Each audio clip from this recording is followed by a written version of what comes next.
and welcome to Cure America. I'm Star Parker. The Joint Economic Committee of the United States Congress has just produced an important new study entitled The Demise of the Happy Two-Parent Home. The report examines the state of American families, the stability here, and it presents some very interesting and in-depth data showing changes in marriage rates, how traditional family life has flowed in recent years with the culture.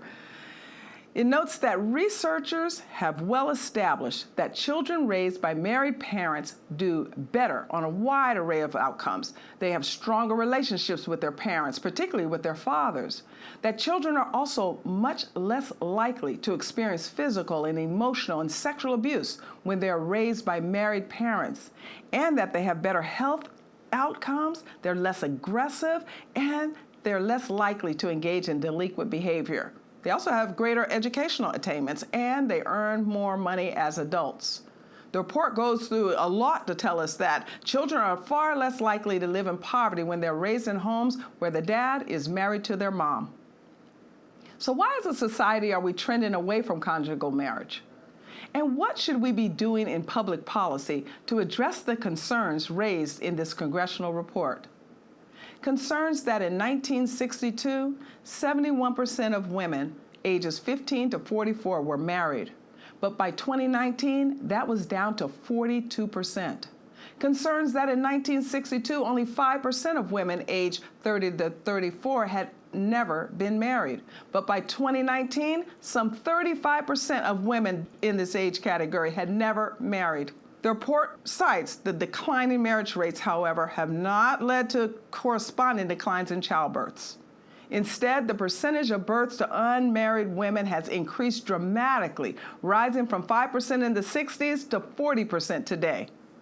This report is getting some focused attention here in the Senate as the Congress is trying to sort through details of yet another COVID-19 stimulus package that could cost trillions of dollars as unemployment and economic uncertainties haven't let up a bit.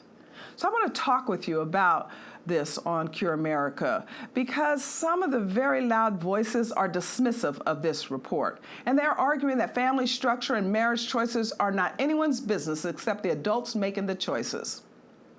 They're advocating that Americans should not make any judgments about the behavioral choices of others and that we should just continue to increase our nation's welfare budgets to accommodate any and all consequences that may arise due to breakdowns in traditional family life. But to a large but dwindling number of Americans who care about biblical morality, the collapse of marriage and family and the openness of other lifestyles prohibited by biblical morality is of concern. These Americans believe that our societal trends away from traditional family life is not a healthy sign and has tremendous impact on our culture. And yet for another segment of the population who are more secular, the collapse of marriage is also of concern because of the practical results. They are not good. Bookshelves are sagging with data to support the findings in this congressional report. Large bodies of research are available showing the societal benefits of traditional family and marriage and the social cost associated with marriage and family collapse. So I thought we should talk about the collapse of marriage this week on Cure America. I have a really distinguished panel. I have very special guests who are going to weigh in on the critical questions of why has traditional marriage and family so dramatically declined? We want to look at another question, because knowing the positive impact of two-parent homes and how they have on children, why are record numbers of folks choosing to raise kids in single-headed households? What has happened in our society that family is being reoriented? Yep, that's what we're going to discuss. These are important questions causing much concern and debate. So you will hear from my distinguished panel that you love, I know, because you're feeding us back now, and they're going to help us sort through the noise of the news to find some truth. So let's dive in to this discussion right after this very important message. Hello, I'm Franklin Graham. Right now, we're in Alaska unloading a hospital for COVID-19. But right now, our country is in trouble, and people are scared, people are afraid, and we see the violence and the injustices that are taking place. Only God can change this. This is a problem of the human heart, and we have sinned against God, and as a nation, we've turned our back on God. And I want you to know that God loves you, He cares for you, and He sent His Son, Jesus Christ, from heaven to this earth to take our sins. And if we'll confess them and repent, turn from them, and believe on His Son, Jesus Christ, God will forgive us and He'll heal our hearts. If you've never invited Christ into your heart, pray this prayer with me right now. Just say, God, I'm a sinner. I'm sorry, forgive me. I believe Jesus Christ is your Son. I want to trust Him as my Savior. I want to follow Him as Lord from this day forward forever. Amen. Call that number right now that's on the screen. We've got someone who will pray with you, talk with you, encourage you. God bless.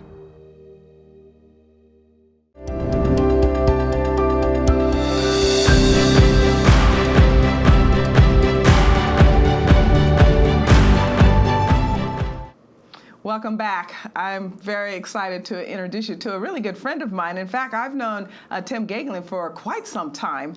He is a senior advisor to the president and vice president of external relations for Focus on the Family. Many of you are familiar with this organization. He's based here in Washington, D.C. He's also a current senior fellow at the King's College. His previous work as special assistant to George W. Bush was from 2001 all the way to 2008, which was a long time to be working with the president, and has built amazing relationships here in Washington. And Tim is just a really dear friend, but he's also now author of a new book, American Restoration: How Faith, Family, and Personal Sacrifice Can Heal Our Nation. And what timing, based on what we're talking about today here on Cure America, the collapse of marriage and family. So Tim, thank you for joining me. Star, it's great to be with you. And I have to say, I was having a conversation just 2 years ago today, to the day. And a friend of mine lives on the West Coast.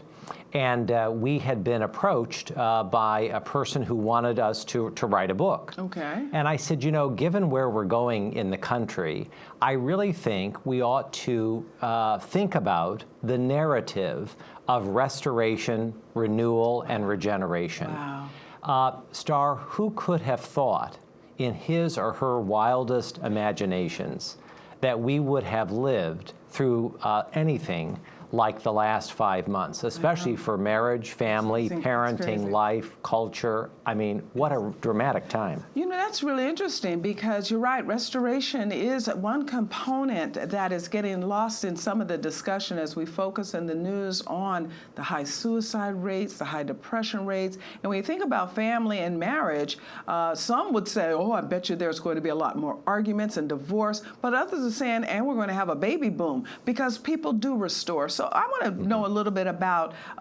your conclusions before I get down into the other substance. I like to see the end of the story. That's why I don't go to movies, because I want to know what happened, and then I'll go through the rest. So your conclusions point to not just restoration, but revival and renewal. Tell us a little bit about what your experience have showed you working on the policy sides of the issue, and now you're over on the personal sides of these issues. You bet. Well, I really appreciate that. You know, I spent 10 years working in the U.S. Senate and 8 years at the White House, as you said, and I'm now in my 12th year at Focus on the Family.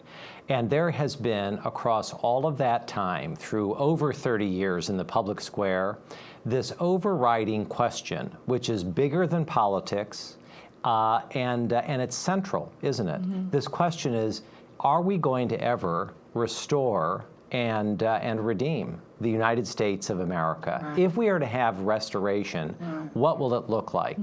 And it seems to me that we've tried everything except for the thing that ought to be tried. We've had top-down chances in the New Deal and the Great Society and the Great Frontier and all of these programs that are born and bred in Washington, D.C., in the Silicon Valley, in Wall Street, in Hollywood. And it all adds up to no restoration for the country. Not only no restoration, it has collapsed many of our traditional norms, and people are scattered now. And that's why I brought up even, you mentioned the last 5 months, but what's happened in those last 5 months, that people don't have the connections that they used to. That's right. That when we look into New York and see challenges in our nursing homes, we say, why are our seniors all in a nursing home? Where is their family? Right. So I think that you must be onto something, even though though I'm going to push back a little bit, I think there was a role of pushing back against what some were seeing in the political realm for quite some time. And Yes. as you mentioned, you worked in that. We were working together on a lot of these issues, trying to push back darkness. But there has been a turn. There has been this this effort that you Focus on the Family is actually leading to say, let's fix man too. Let's not ignore that we do have a role in this, even if the politicians get it wrong. That's right. Go down deeper into that. Sure, I'd love to. Washington, D.C. has a fix for everything, and their fix always begins, with a discussion about how can we increase the size of the federal government, right? It always begins there, you know?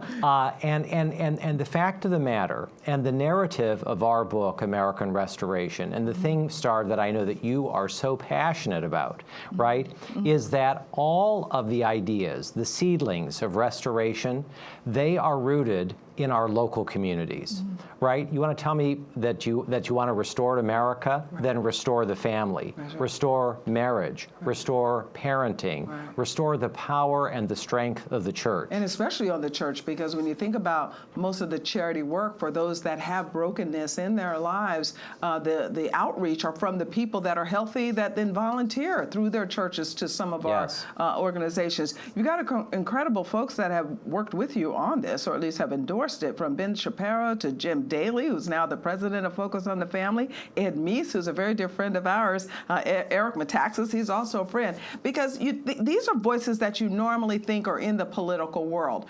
What we're dealing with right now is this pandemic. We're dealing with excessive government. We're dealing with high unemployment numbers. We're dealing with economic uncertainty. How do people move beyond all of those things that they expect a politician to do and then reach for something that you're talking about, which is just restore yourself? The answer to that, Star, is don't reach for Silicon Valley. Don't reach for Wall Street. When you say reach for Silicon, what do you say? Don't go to the social media platforms? What I'm saying is that Americans now believe that big tech has the solution, or big government has the solution, or big finance. What I am arguing in this book is that if you're going to reach for God, because we are experiencing in the United States today something bigger than COVID and something bigger than the economic crisis that we're in the middle of. And the biggest thing is a spiritual dearth.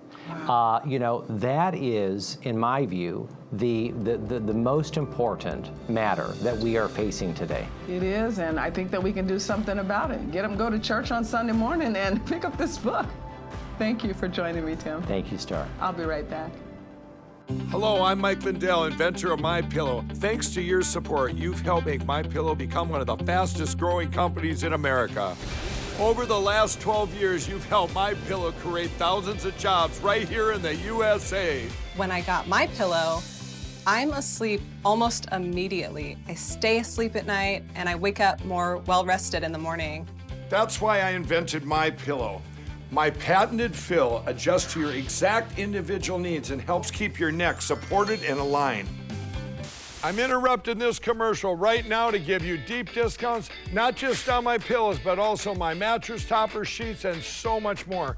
For example, you can get body pillows regularly $89.99, only $29.99 with your promo code. With our 60-day money-back guarantee, you have nothing to lose.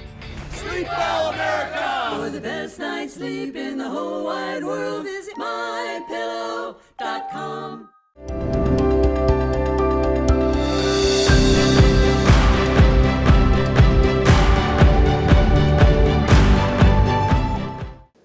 Welcome back. Star Parker here with you on Cure America again with my panel, a wonderful panel. I have exciting guest, Emily Gao, who I've known for quite some time because she speaks at our policy summit for our pastors, pointing out various topics that concern them, including international challenges with faith and religion. She's back here as an attorney. She's the director of the Richard and Helen DeVos Center for Religious and Civil Society at the Heritage Foundation. You've worked on behalf of victims of religious freedom violations in East Asia, the Middle East, Europe, South Asia, at the State Department's Office of International Religion. I mean, your resume is very, very long. You've taught international human rights law at George Mason University, and I want to welcome you because we have some extremely important issues that we're going to talk about with the collapse of family and marriage and some of the surrounding topics to that. And I also have my regular panel with me. Henry Olson is with us again this week, and I'm so glad because he's a senior fellow at the Ethics and Public Policy Center and opinion columnist for the Washington Post. I didn't realize he writes every day for the Washington Post. So for those of you that are saying, well, the Washington Post doesn't have anybody good in there, actually they do, and every day. So you might want to pick up your subscription again. I just don't believe in ceding ground to the left. When you walk away, you're not even in the discussion anymore. So welcome, and thank you for enduring that.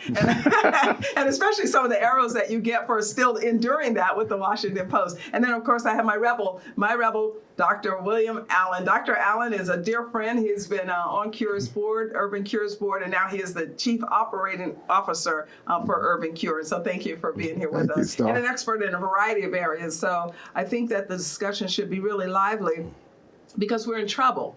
The reports are out that even the Congress is now thinking about the reports that have been out about the collapse of family, about the collapse of marriage. And I think that as people are considering this pandemic and, many are alone, and so their suicide rates are increasing, depression rates are increasing, and marriage is a social stabilizer. So Emily, I want to start with you because most of your work has centered around religious persecution and some of the breakdown in what happens when people don't have faith. You're working currently with children that are being sexually exploited over the internet because they're just getting sexualized in their studies, in their schoolwork. How is this happening in our society? And is there any relationship with breakdown of family life that now we're having other challenges?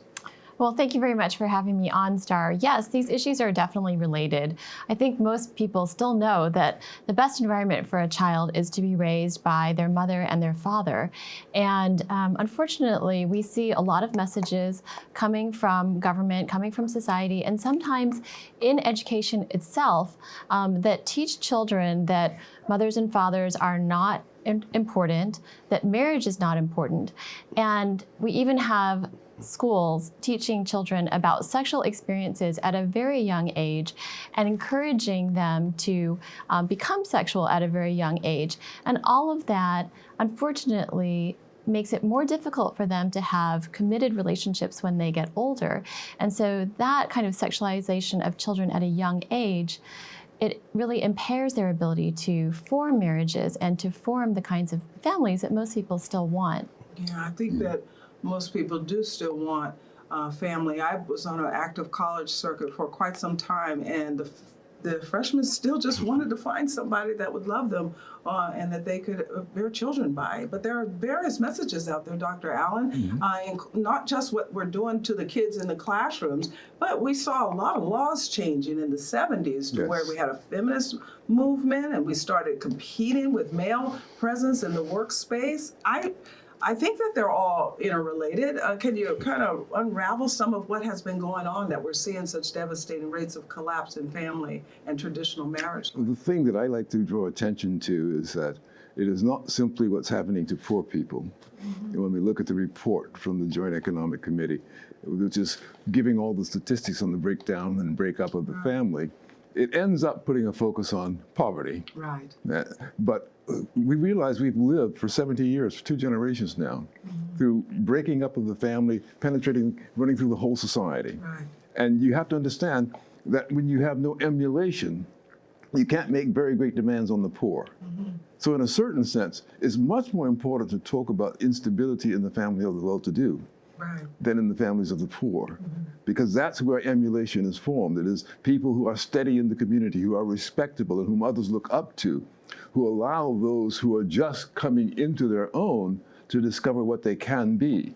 So that, yes, we care about poverty, we care about having dependency in urban communities in particular, but I ask the question, what examples are there for them to follow? That's right. The whole culture seems to be unraveling. And actually, Henry, I think that some of that unraveling was occurring while the right and those that are traditionally looking at the welfare state and the impact of welfare policies on the poor missed that their own society was unraveling. And we started then seeing books from people like Pat Buchanan, I think, brought up one, said, hey, guys, the death of the West. And then we saw Charles Murray say, uh-oh, guys, we're coming apart.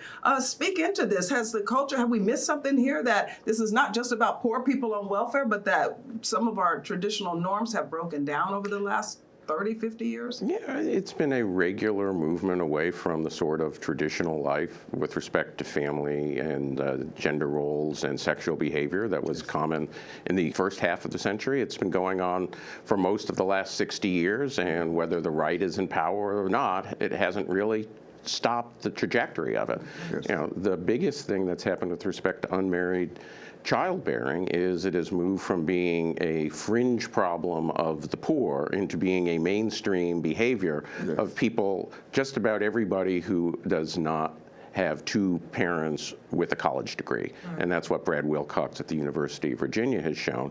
And I've looked at international statistics. We're actually low compared to the developed world at only 40 or 45% unmarried childbearing. That would be considered a positive step by most of the countries in Western Europe. Well, it is, but that's why, Emily, I think that the role that you play in trying to focus us on religion and the value that this brings to a society to keep it healthy is important. You've worked internationally. One of the things that we see when church life collapses is we see secularism increase, and then we see lack of marriage. Henry's exactly right. Can you speak into what you have seen? In particular, you told me one time that you came back to this country because there are 4 stages that you can go through as a society before you just really have big challenges, and that America was already in that 3rd stage. And that was one of the motivations for you coming back from doing some of your international work. Can you speak into what has happened and the role of religion? Has that impacted the reason that we're now seeing such disarray in family life, regardless of you're wealthy or poor? Sure. Well, absolutely. Religion has a huge stabilizing force in society and also contributes to social capital and also provides the models for happy marriages and families that children need to thrive. So when you have religion being pushed out of the public square by public policy, that unfortunately makes it more difficult for children to see these role models and for religious leaders and religious communities to have an influence on the public square. So one example that's actually cited in the Joint Economic Committee's report is the way that faith-based adoption agencies and foster agencies are being discriminated against in the states because of their religious beliefs that marriage is between a man and a woman. Right. And they are no longer allowed to participate in foster care in some states like Michigan and Pennsylvania. Right. And so that is actually religious discrimination, and that's actually excluding from the public square these religious groups that believe that marriage is between a man and a woman, which we know is what is best for children. It's really best for children. In fact, data is long in what's best for children. I'm wondering also in changes in public policy, abortion. Abortion has 68 million? Come on, since Roe v. Wade, this must have an impact. Henry, is it that we're not that different from other countries, or you're saying we might be on what we consider the Western and civilized societies on the norm that it's morally acceptable to have children outside of marriage or to live a single life all of your life, but where does abortion come into some of this? I have my opinion. I'd like to hear yours. You know, abortion has been part of the growing privatization of child rearing, of an individual's relations in sexual behavior to the society at large, and it unfortunately represents a belief that an unborn child is not a human being at a certain point of their in utero development. It strikes me that that is a false view. You know, people have held many false views about who is and who is not human throughout history, but it's par for the course that for the past 60 to 70 years, forces in developed European-inspired societies have seen a breakdown in the belief in traditional religion and an increase in the belief of autonomy of the self in a way that has some relationship to the founding principles of the Enlightenment, but is actually radically different from it. And abortion is a policy expression of that. Ooh, I say it's different, but I think that it's also hurting us that this she-cession, why economic crisis is affecting women more than men. I mean, everything now is breaking down into these special interest groups. Yes. Dr. Allen, I think that abortion has a lot of reason behind that. And I think that some of the changes that we saw, not just with the welfare state, which you mentioned the 60s and what's happening with our poor, but the expansion of just whole feminism, that we don't have to have. That's precisely where I wanted to go with this. I think there are underlying dynamics that are explaining the things we see happening on the edges of our cultural and civic life. And one of the most powerful is the complete disappearance of manliness as something praiseworthy. And much of what we're seeing is simply an allergy to manliness. Yeah, it is. And that's why we get the transference of roles and the uncertainty of orientations and position. But it's numbing now. I mean, this particular column in a major publication not only points to, oh, these poor women now, and it points to the mom who's raising her daughter to be healthy, and I told her she doesn't have to worry about where I'm going to get the food to eat because I want her to get through college. She's sitting here wearing a shirt that says it doesn't matter if boys are kissing boys and girls are kissing girls. It's none of your business. That's right. But so I want to turn the attention away from just the circumstances in which people grow up and ask, what is the spiritual environment in which they're growing up? Okay. So we're putting out The Rules of Civility by George Washington. I would have brought a copy if I'd been thinking of it this afternoon to show you. It's really lovely. But I introduce it by pointing out that he grew up a fatherless child, a single mom for a parent.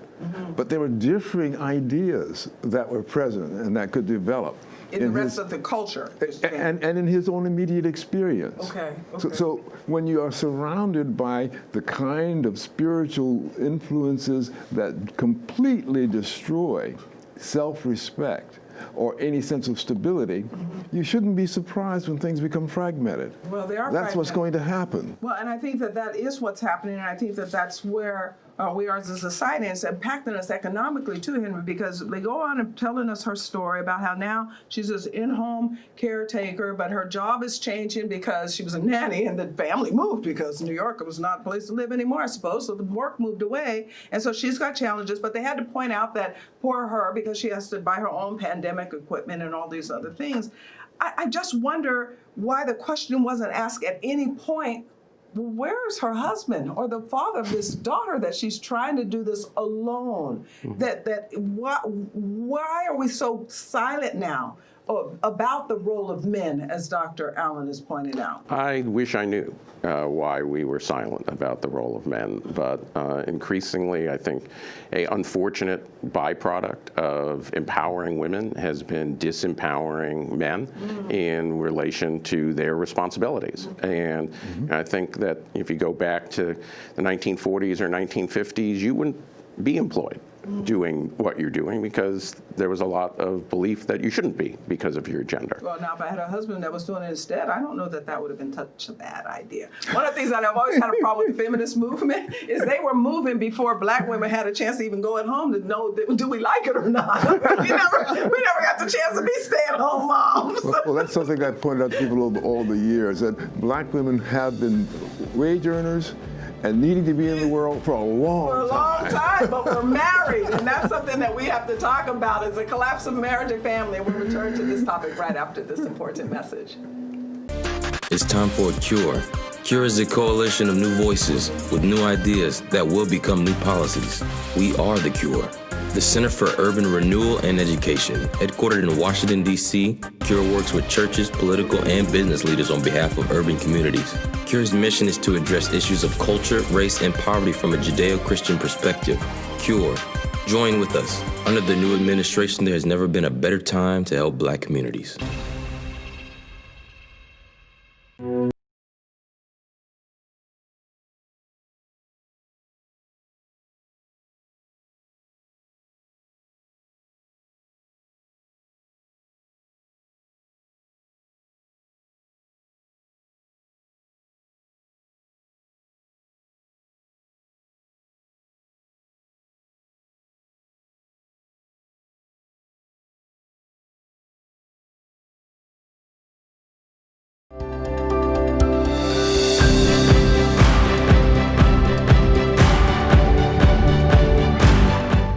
welcome back. Star Parker with my panel, my distinguished panel, talking about the collapse of family and marriage and a whole lot of other issues that interact with those questions that everybody wants to know. What's going on? Because it's affecting all of us personally. As Dr. Allen pointed out, that we used to think, oh no, this is just isolated to the poor communities and if we fix that, we fix the country. And yet, Emily, you know yourself, marriage has totally been redefined in much of the work that you've done. Thank you, Emily, for joining us. Emily Gao, I introduced her at last panel as the director of the Richard and Helen DeVos Center for Religion and Civil Society at the Heritage Foundation. You know I should put my glasses on, but you know I'm not going to, so you just have to bear with me. But thank you for being with us. And Henry Olson, I already know he's a Washington Post columnist and a senior fellow with the Ethics and Public Policy Center. And they actually do a lot of this work as well. They look at culture and society and where it interacts with public policy, which are very, very important things that we should consider. We should consider it as individuals growing up in a society that's rapidly changing. And then Dr. Allen, who's been working in these areas for the last 50, I'm going to say 50 years. I'm going to be you're a so younger generous. man. You're so generous. For quite some time. And now he is the chief operating officer here at Urban Cure, has written in depth about these subjects as well. And I want to start with you, Emily, because I pointed out that you had done extensive work with what happened with the LGBTQ, changing our laws, changing marriage laws, and it's tremendously impacted us. And now, as I mentioned earlier, you had told me about these situations where you can get to where you're in a real challenge as a society very rapidly. Tell us a little bit about how did the law change so rapidly here? What has happened that we're at the point that, as in the last segment you pointed out, that even in our foster system, we can't decide if children should be raised with a mom and a dad? Right. So since the redefinition of marriage by the Supreme Court in 2015 in the Obergefell decision, we've now seen that members of Congress are pushing very hard for passage of the Equality Act. And the so-called Equality Act would actually impose inequality on the country, because those who believe that marriage is between a man and a woman, or that we're created male and female, would be treated as second-class citizens. So not only churches, but those that believe that we would be the ones treated as second-class citizens? Yes. Because you believe that marriage should be between a man and a woman? Yes, and we are already seeing people who are being punished for these beliefs in the states that have passed similar laws, because it imposes an ideology about sexuality upon regular citizens. So, because you told me before that when the first thing that does happen is you get socially isolated, and that is happening right now, that if someone says, no, I believe in the traditions of the Bible, then they're socially isolated. Then you said they become economically so do you remember telling me all these things? Absolutely. The 4 stages of decline of religious freedom. It starts with social marginalization of religious believers, then it leads to economic discrimination against them, then it leads to... Which we're seeing now. People are losing their jobs. Okay, go ahead. Then we see legal penalties, sometimes even criminal penalties, and in the final stage, we see violence either by vigilantes or even by the state. Yeah. And hopefully we'll never reach that level in the United States. But we do see economic discrimination against religious believers or other people because of their beliefs that marriage is between a man and a woman, or that we are created male and female. So you're probably familiar with many of the cases in the wedding industry where bakers, florists, and photographers have been punished under these Equality Act type laws in the states because of their belief that marriage is between a man and a woman. We also see now hospitals are being sued because they won't perform sex reassignment surgeries because it violates... Yes, I remember reading about that as well. I think, though, Dr. Allen, I don't want to just bypass that 4th stage, because I think that there might be some relationship with what we're seeing in the streets now with the protesters. They are actually have morphed this whole Black Lives Matter movement into an LGBTQ push for reorganizing our society. On the website of the Black Lives Matters movement, they say they do not believe in the traditional positions of marriage, where the husband is married to a woman and they're raising their children. This has impacted poor people. So I don't want to overlook that impact on them, but I need you to speak into how we can turn this around. We're now looking for community responses. What in the world can we do now that, as Emily has pointed out, marriage has been redefined? As she's pointed out, we've had court cases to where people are really being marginalized by the state. We've seen people being socially isolated. We're seeing people losing their economic well-being simply because of their worldview when it comes to traditional family and traditional marriage. Well, you know, I think Emily has spoken very wisely about the process, but I will have to disagree with her when she says the court redefined marriage. The reality is the culture redefined marriage. Ooh. And we have to acknowledge that. And so the question of what to do begins with acknowledging with what we have done. Well, elaborate on that then. How did the culture... Yes. Remember ACT UP? Most people don't. Yes. Oh, I remember. 30, 35 years ago. What you're seeing happening now is channeling ACT UP, which deliberately set out to offend existing standards in order to overthrow them. Right. And that's still going on. There's a war against all the previously existing standards. And when we are silent in the face of the noise that would destroy standards, we therefore license them. So we are the ones who are redefining it by not speaking up, not being resolute. I got it. Okay. I mean, the Archbishop of Philadelphia, Bishop Chaput, Charles Chaput, used to say with great, I think, at least persuasiveness, don't accept the state's conclusion about this. Okay. Take an Acts 5:29 position. I owe to obey God before man.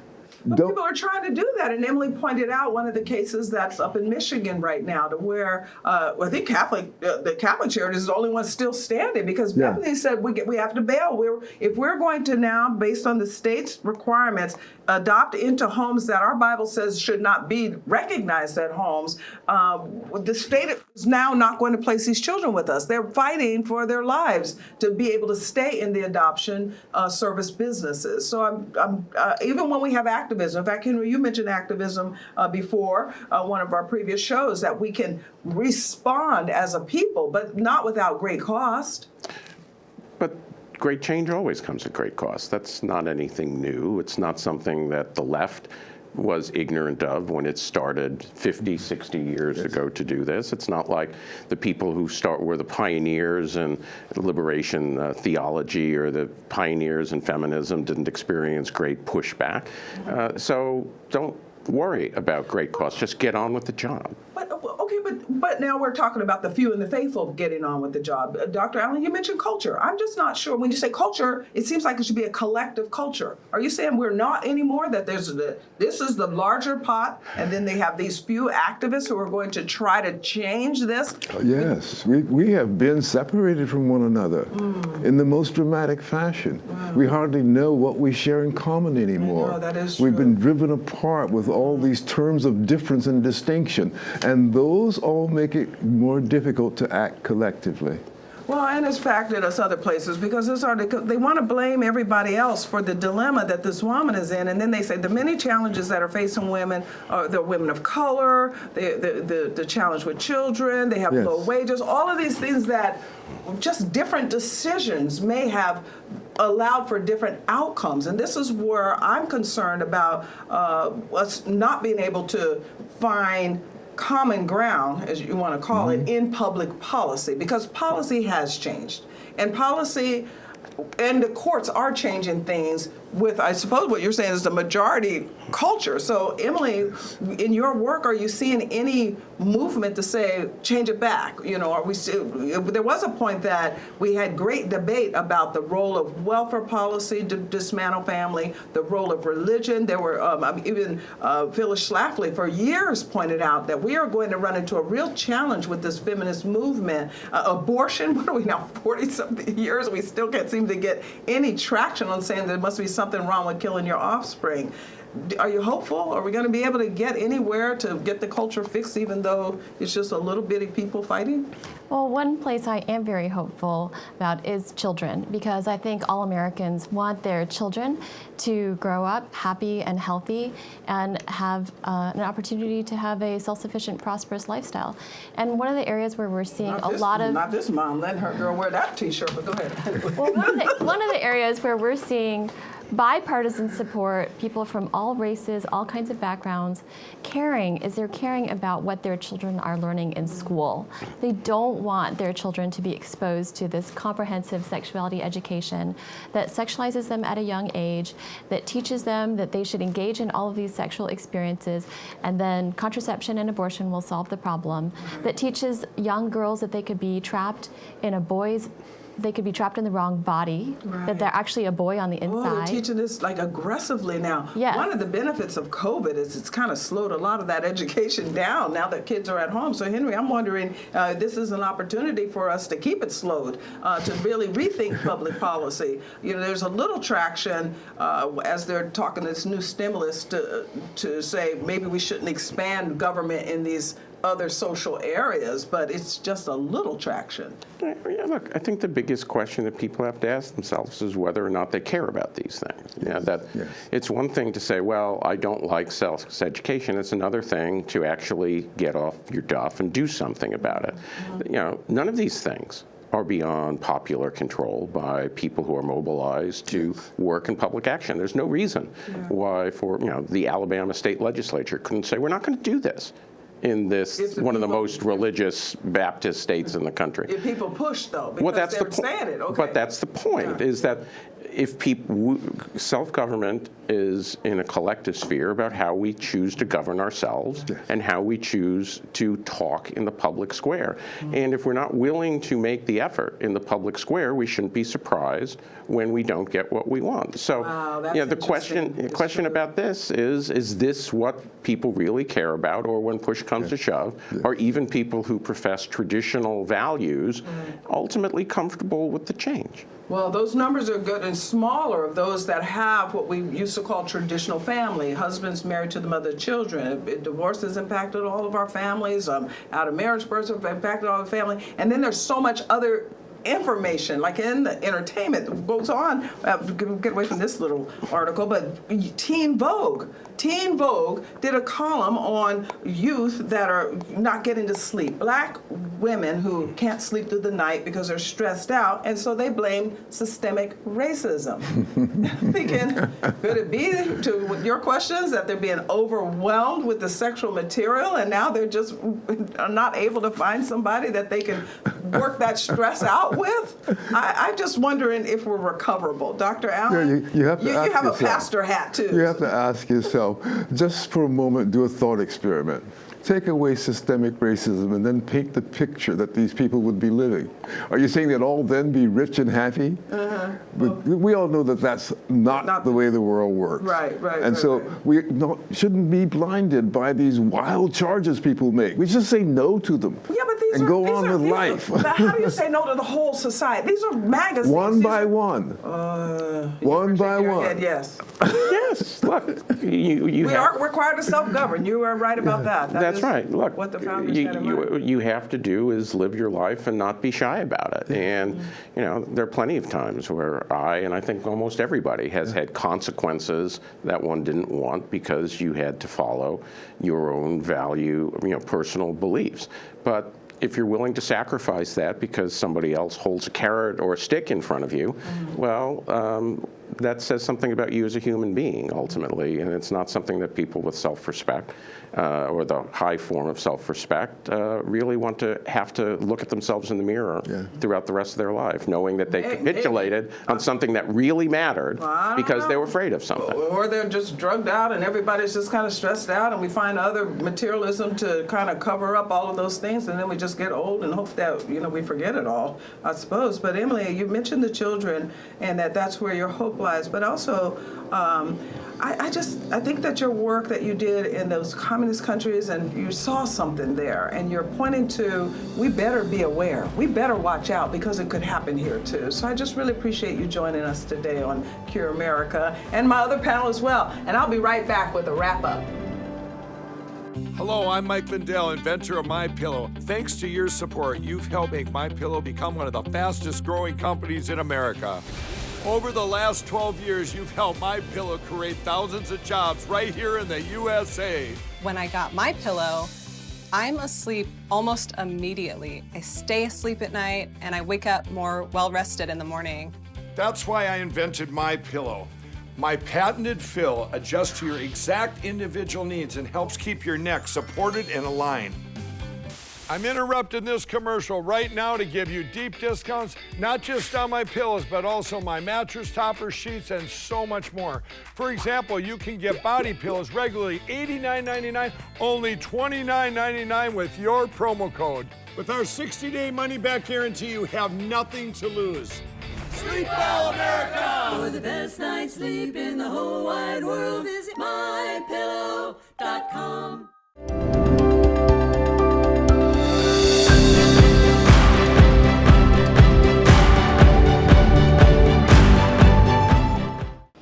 Okay, we're going to wrap up a little bit here. So welcome back. You've heard a lot of information from our panel and from our special guests about just the unraveling of our society, basically, the culture. When we think about marriage, we think about family life, just so many things have been pulled apart, and we need to put them back together. So I have a special guest today, a journalist with the Christian Post, and I want to introduce him to you. Brandon Showalter is a very special guest of ours because the Christian Post is very special to us as an organization. It's very hard to find these days information that you can feel a consistency about, consistency with your worldview as well as with your public policy looks, and even in just reading the news. So thank you for being with us, and thank you for you guys' commitment to be honest in the news. Thank you, Sarah. We really appreciate that. You know, I want to, before I get into my interview, Emily asked me to tell you that Heritage Foundation has a virtual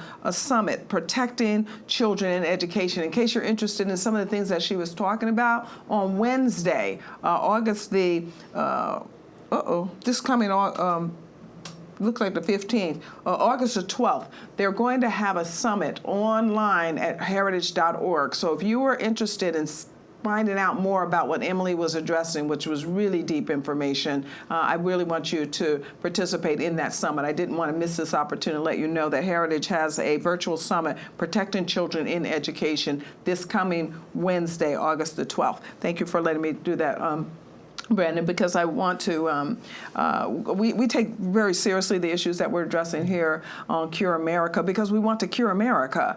And when you think about your role as a journalist, tell us a little bit about that first. Before I get into a few questions, I want to ask you, how did you even get started? You're a young man, you're in journalism, and you're here in an environment where people call all news fake news, but yet you guys are able to navigate through it. So tell us a little bit about the background of Christian Post and some of your interest areas. Absolutely. Well, thank you for having me. At the Christian Post, we aim to bring the gospel to bear on the news of the day.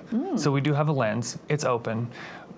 But we think that if we tell the truth, it stands alone. Yeah. You know, truth that if it's good, solid reporting, it will speak for itself. And that is true. And you know, and it is, you know, people shy away from the gospel these days, but 100 million Americans still do get up and go to church on Sunday morning. It's so true. This is interesting. You're saying the lens is open, so go ahead. Well, but really a foremost value of the gospel is to tell the truth. And you'd be surprised that today, I mean, I cover a lot of the issues that you care a lot about, Star, and it's amazing just when you tell the truth. You'll have a lot of readers who who normally wouldn't read anything Christian, but they recognize that there's truth in it, and so they'll read it. I mean, we are not abiding, for just to give you one example, I do a lot of reporting on the gender identity contagion that has just swept our culture. It just swept. We don't use those pronouns. The official guidelines from the Associated Press says that we should. We don't do it. And we've gained the respect from people who are not Christian, who don't share our values on many things, but they appreciate that we're not going to gaslight the public with this notion that you can somehow change your sex. Pronouns have always denoted the sex of the body. Right. We're going to speak reality. Right. And so that does open some really interesting doors. But beyond that, I mean, I think all news stories should point to the great capital S story, the story of the gospel. And so when we report, we try to, and obviously there's some differing voices, and not everything is so cut and dry, but when it comes to the eternal truths of what really matters, particularly regarding marriage and family, we want to tell that story with great clarity and with great enthusiasm. Well, that is awesome. And I think a lot of people are going to appreciate it, because it is so noisy now in the news, and yet we have some real hard questions in front of us.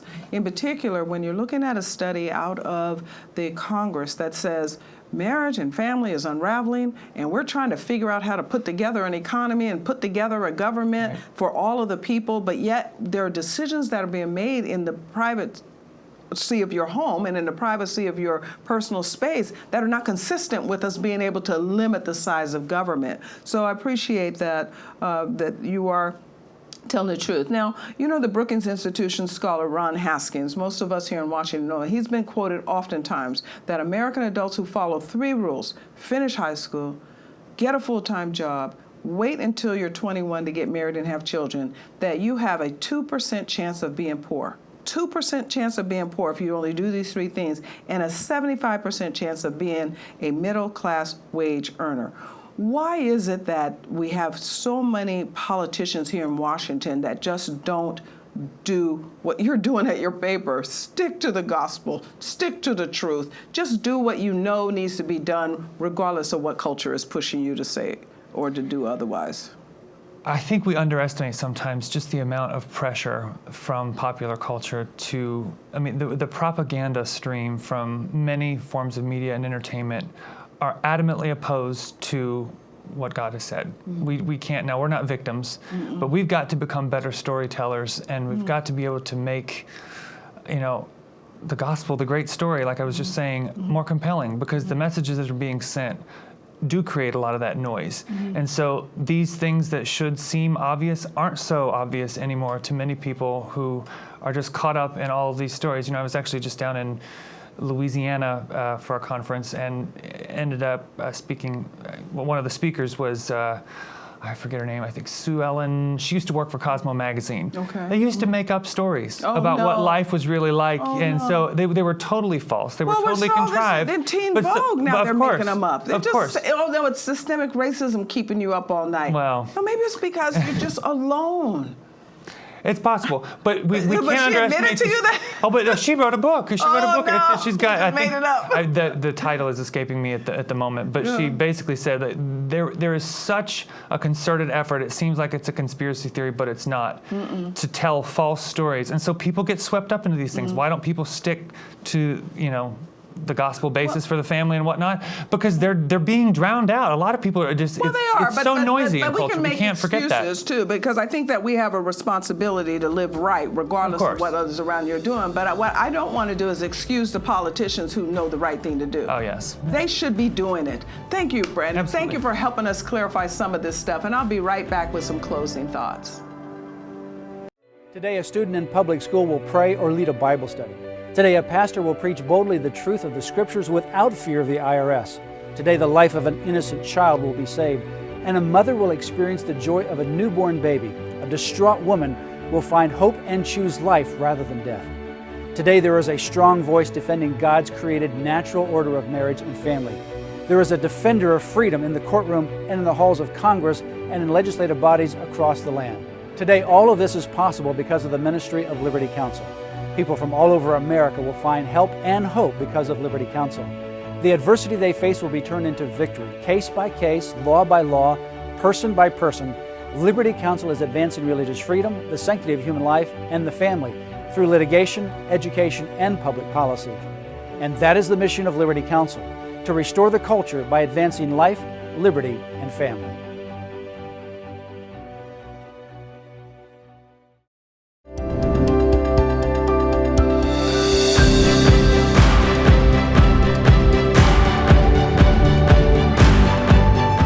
Well, another interesting Cure America, and one thing I think we can conclude after these lively discussions is that changes in public policy reflect some of the changes that we see in behaviors and in values. And why have our societal values changed? Well, Gallup has been asking the question since 1952. They ask, how important would you say religion is in your life? Very important, fairly important, or not very important? In 1952, 75% of Americans said, very important. In 1970, this was down to 70%. And by 1976, this was down to only 52% said it was very important. And it was in this environment that Americans were slipping away from their belief that religion was very important that in 1973, the Supreme Court legalized abortion through a Roe v. Wade decision. During that era, a wave of court decisions and public policy began to ban biblical traditions from the public square. In 1962, prayer in public schools was banished. By 1965, we had sweeping new war on poverty welfare policies that displaced tradition and family with government subsidies. Another Gallup showed that 45% of American adults said having a baby outside of marriage was morally acceptable in 2001. By 2015, this was up to 61%, and by 2019, up to 64% of American adults said having a baby outside of marriage is morally acceptable. What seems to be clear is the collapse of family and marriage occurring in our nation is not occurring in a vacuum. Values are changing. And a lot of these changes in values are due to the replacement of biblical guidelines to guide us and to build social order and stability with public policy and laws rooted in secularism. Public policies that reward single living and out-of-marriage births and laws that increase divorce are not helping us build a civil and orderly society. So while our Congress is debating about how to sort through tough choices to get our nation from under its current economic and COVID-19 crises amidst a very testy presidential election, maybe we can do something. Perhaps there are a couple of things that we can consider personally to do to help reverse the trends against conjugal marriage and biblical morality. First, we can continue to teach our children and our grandchildren that marriage is good for both women and men. That to have someone special to care about and to be about your every move and your every decision is both endearing and it is a blessing from God. And second, we can vote for public policy makers who believe that children raised by married parents are not only more likely to have emotional and economic stability throughout their lives, but that these children will have stronger relationships with their fathers, which according to Proverbs 17:6, will carry them into a crown of glory as they enter into adulthood. I'm Star Parker. Thanks for joining me again here on Cure America, and I will see you next week.